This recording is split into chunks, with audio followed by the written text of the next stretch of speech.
Oui, retour sur notre plateau du Club des Jeux à Kintélé, à quelques kilomètres seulement de Brazzaville. Je vous présente de nouveau nos invités. Tout d'abord, le ministre Mbajnik Ndiaye, qui est président de la CAF d'escrime et vice-président de l'Union des confédérations sportives africaines.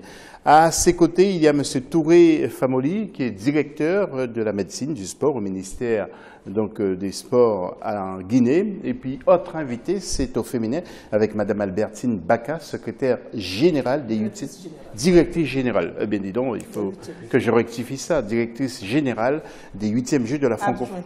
Directeur général adjointe, eh bien, non. Bon, eh bien, je rectifie tout ça. Adjointe des 8e Jeux de la francophonie en Côte d'Ivoire. Et puis, autre invité, c'est M. Djamil Faye, président directeur général de Japo, une société de marketing basée au Sénégal, à Dakar, comme il vous l'a dit tout à l'heure là. La cérémonie d'ouverture, vous le savez, de ces Jeux fut un véritable succès. C'est le dossier du magazine. Alors, plusieurs personnalités avaient justement fait le déplacement et pris place à la tribune d'honneur autour du président Denis Sassou Nguesso. Reportage de notre équipe, Eladji Diaye et Jacques Ambroka. Regardez. Retour aux sources pour les Jeux africains qui reviennent au Congo, un demi-siècle après sa première édition. La cérémonie d'ouverture s'est déroulée ce vendredi 4 septembre dans une ambiance survoltée et sous le signe de l'ouverture au stade Kintélé à Brazzaville, la capitale congolaise. Au-delà de leur caractère ludique et festif, un appel permanent à l'unité et au devoir que l'Afrique lance à l'ensemble de sa jeunesse. S'unir pour mieux agir afin d'affermir chaque jour et en tout instant notre indépendance et notre souveraineté. Je déclare ouverts les 11e Jeux africains. Que la fête commence et qu'elle soit belle. De nombreux chefs d'État sont venus assister à la cérémonie d'ouverture et soutenir leur délégation. Jusqu'au 19 septembre, 54 pays vont s'affronter à travers 22 disciplines sportives. On est tous ici pour célébrer l'ouverture des 11e Jeux africains dans notre pays. Et on est très heureux d'accueillir tous les autres Africains et les autres étrangers. Je suis très émotif par rapport à ce grand projet que le président de la République, Monsieur le Président Denis Sassou Nguesso, a réalisé pour mon pays et pour tous les Congolais. Nous sommes vraiment très ravis. Et merci Monsieur le Président. C'est avec fierté et la joie de te trouver 50 ans après d'assister aux Jeux du cinquantenaire, des 11e Jeux africains.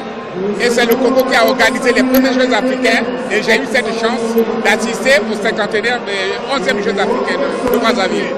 Environ 8000 athlètes, un record, vont prendre part à cette 11e édition des Jeux africains. Parmi eux, de nombreux champions olympiques. Oui, M. Mbajnik Ndiaye, un petit rectificatif. Vous êtes aussi ministre de la Culture et de la Communication, ancien ministre des Sports, et vous êtes président de la Confédération africaine d'escrime et vice-président de l'Union des confédérations sportives africaines. C'est beaucoup de titres. Comment vous gérez-vous tout ça? Vous deviez avoir une dizaine de secrétaires autour de vous, non? Oui, je n'en ai qu'une. Je crois que c'est un problème, comme l'a dit Djamil, d'organisation et de planification du travail. Mais pour revenir à la... Oui, qu'est-ce qui vous a marqué justement lors de cette cérémonie? Pour revenir à la manifestation d'ouverture, elle était, c'est vrai, sportive, avec le défilé des sportifs, mais elle était beaucoup plus culturelle. Et je crois que c'est là un des aspects aussi que le sport pour développer en complémentarité avec la culture. On a vu d'abord les sportifs défiler dans les tenues traditionnelles, donc ça reflétait un peu la culture des différents pays. Quand on voit le Burkina Faso avec ses tenues et ses chapeaux qu'on appelle les tengadés en Afrique de l'Ouest, quand vous voyez les gens de Maurice ou de Madagascar, Mais au-delà de ça, quand vous voyez la grande manifestation après les défilés sportifs, vous avez aperçu sous ces grands tam-tams assez longs qui sont différents des tam-tams sénégalais ou ouest-africains. Quand vous voyez également toute cette fresque qui remonte l'Afrique, la création de l'Afrique et tout ce qui s'en est suivi jusqu'à véritablement parler des ports, les animaux, les ailes, tous les décors paysagistes, tout cela a montré que le Congo s'est beaucoup investi d'une manière très culturelle. Oui, et je crois que c'est ce que une des intervenantes a dit tout à l'heure.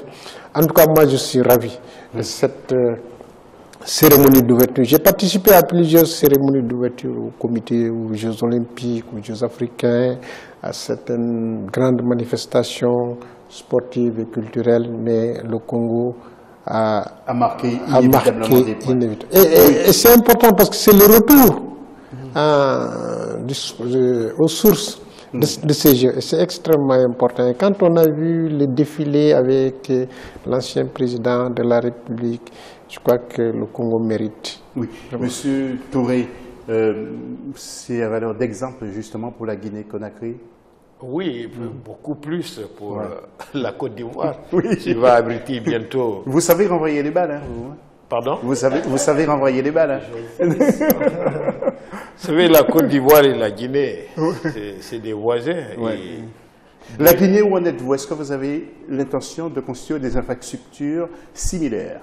Mais bien sûr, parce que n'oubliez pas que nous abriterons en 2023 la Coupe d'Afrique des Nations, la CAN 23, et 2023 c'est demain. Il faut s'y mettre.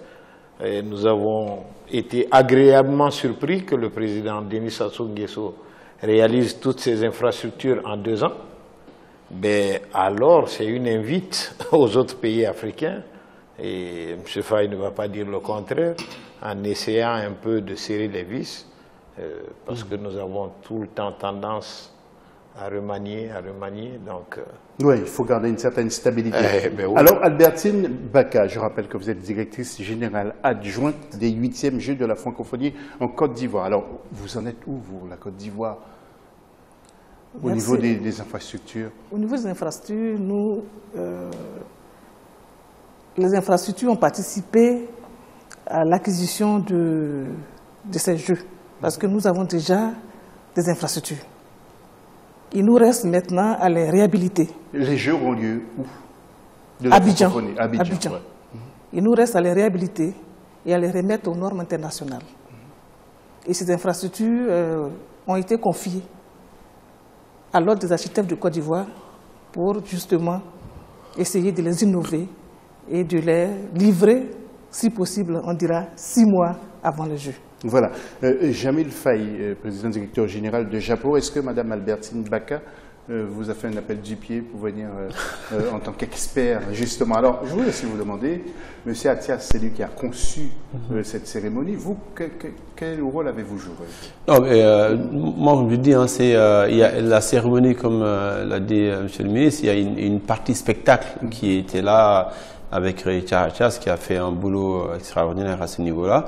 Donc, moi, c'est plus les aspects au fait, logistiques autour de la cérémonie, surtout au niveau des athlètes, au niveau du village, pour le chronogramme, au fait, pour les faire sortir, pour les faire arriver jusqu'à la porte au fait, d'entrée pour le défilé. Et c'est à partir de ce moment-là, au fait, que la compagnie de Richard Attias maintenant prend en charge pour le défilé. Donc, c'est plus des aspects au fait, logistiques autour de la cérémonie.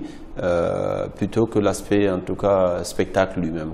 Ok. Hier, j'ai été en tout cas bluffé, enfin, le jour de la cérémonie, c'était précisément vendredi soir, j'ai été bluffé, vraiment, ça a été extraordinaire parce que surtout les tenues qui m'ont impressionné. Et puis nous avons été rencontrer ceux qui sont dans l'ombre, mais qui ont apporté aussi leur concours à cette grande réalisation du complexe de Kinitele, comme M. Goulou Moutsuka, justement, directeur des études au sein du ministère des Sports. Il évoque le village des Jeux qui sera transformé en université. Écoutez-le.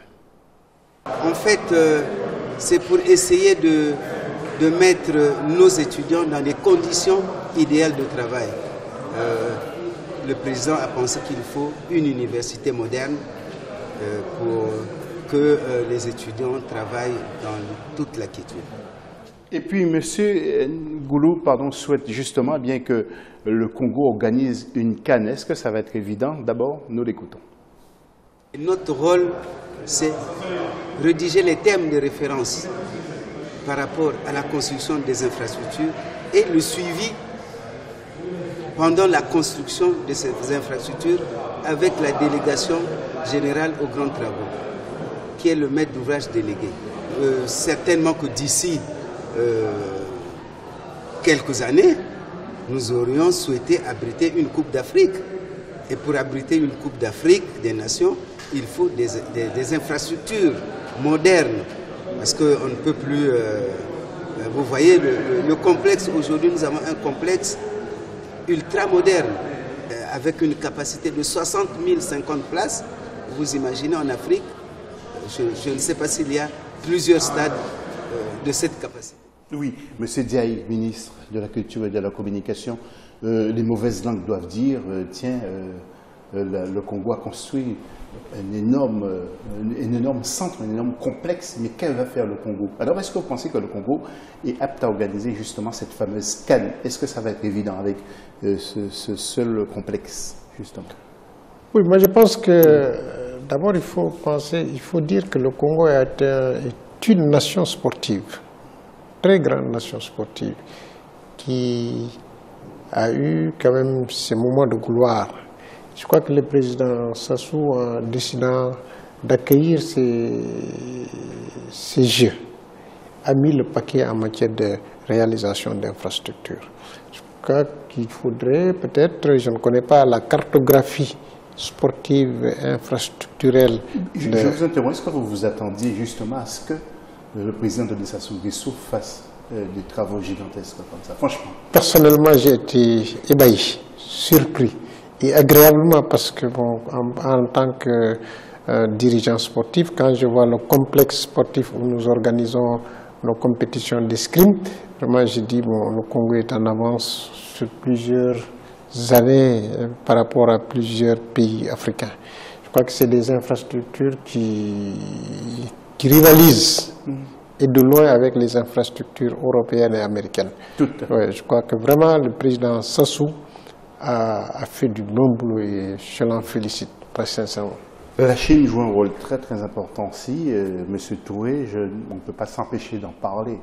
Vous pensez que la Chine s'est installée et a écarté les pays européens et américains?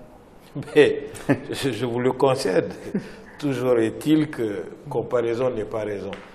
Mais dites-vous bien que, comme l'a dit son Excellence, Monsieur le ministre, nous avons eu la chance de voir le Congo il y a des années.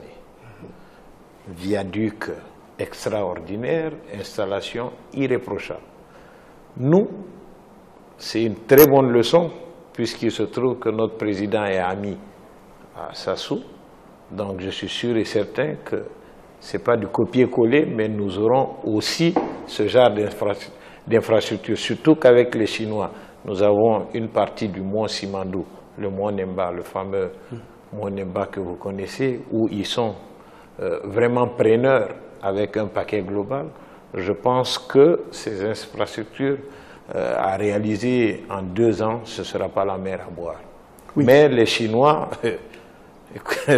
permettez-moi de le dire, il n'y a pas photo. Tout à fait. Alors Albertine Baka, le stade Houphouët-Boigny est un peu vieillissant pour ces Jeux africains, non? Pour ces Jeux de la francophonie. Francophonie, pardon. Oui, vieillissant, comme je l'ai dit tout à l'heure, toutes ces infrastructures sportives et culturelles seront réhabilitées. Ouais. Réhabilitées et remises aux normes internationales. Nous avons confiance que ce sera fait.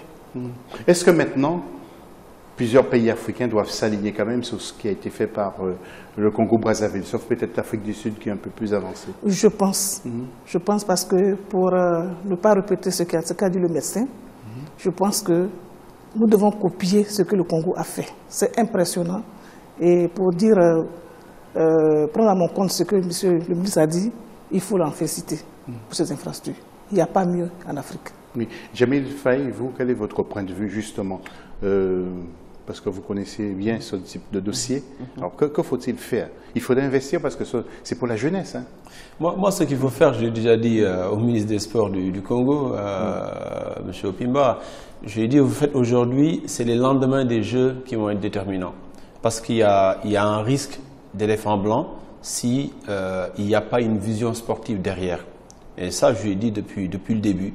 Et au fait, au-delà de la CAN dont vous parlez aujourd'hui, je pense que le Congo doit aspirer à accueillir pour la première fois en Afrique les Jeux Olympiques de la jeunesse. Parce que les infrastructures qu'il y a ici, aujourd'hui, Singapour, qui a été le premier pays à organiser les Jeux Olympiques de la jeunesse, n'avait pas autant. Et il y a eu beaucoup d'installations temporaires qui sont ajoutées. Donc le Congo aujourd'hui est éligible. Je n'ai pas arrêté de le répéter au ministre des Sports. J'espère qu'il a bien saisi, en tout cas, mon message.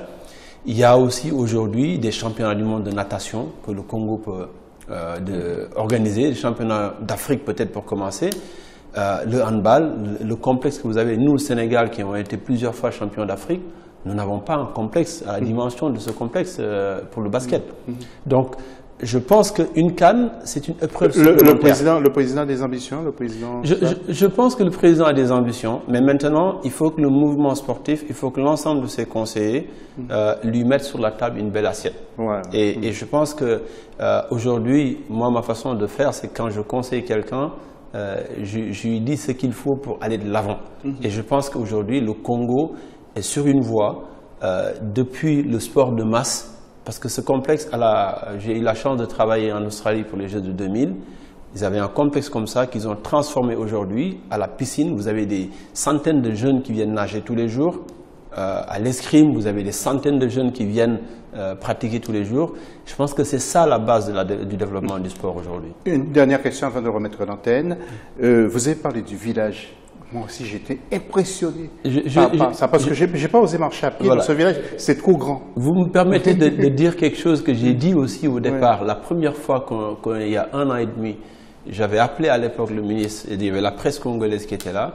Je lui ai dit, monsieur le ministre, je pense que vous ne savez pas la dimension de ce que vous êtes en train de réaliser, parce que de toute l'histoire des Jeux Olympiques, je vous dis des Jeux Olympiques, il n'y a jamais eu des chambres aussi spacieuses et avec des salles de bain à l'intérieur. Mais le matériel, les matériaux, pardon, le mobilier, c'est un village qui est aujourd'hui, je vous dis, ni les Américains, ni les Russes, ni les Anglais, de l'histoire des Jeux Olympiques, il n'y a personne qui a fait des villages de ce niveau-là, en termes d'hébergement. C'est extraordinaire et je pense que c'est une chance énorme pour le Congo, pour les étudiants qui vont y habiter derrière, mais aussi pour d'autres événements. Parce qu'à Singapour, quand ils ont accueilli les Jeux Olympiques de la jeunesse, ils ont demandé aux étudiants de quitter l'université. Ils ont refait l'université.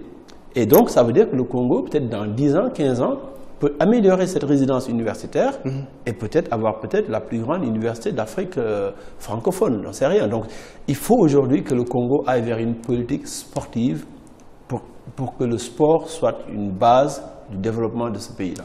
Merci en tout cas pour votre éclairage. Fin de la deuxième partie de notre émission. Dans quelques instants, troisième et dernière partie du club des Jeux depuis le Congo. On vous le regarde.